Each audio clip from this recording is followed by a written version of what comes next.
Puragaram News.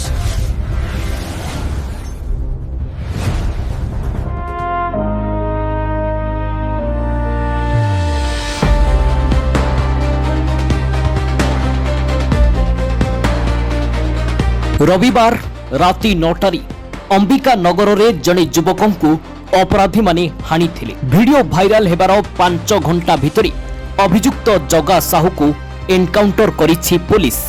अभियुक्तर 2 आंठुए बाजिछि गुली। गतकालीर घटना परी अभियुक्त जगा फेरार थिला।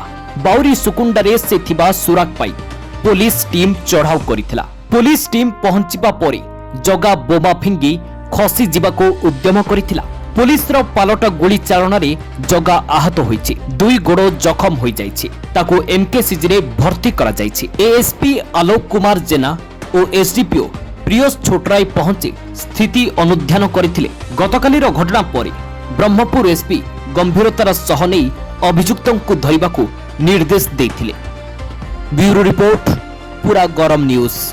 जदि हम चैनल आपन को भल लगी तेबे हमको सब्सक्राइब करंतु, लाइक करी कमेंट करंतु। आउ नुआ नुआ वीडियो पाई बेल आइकन को क्लिक करंतु।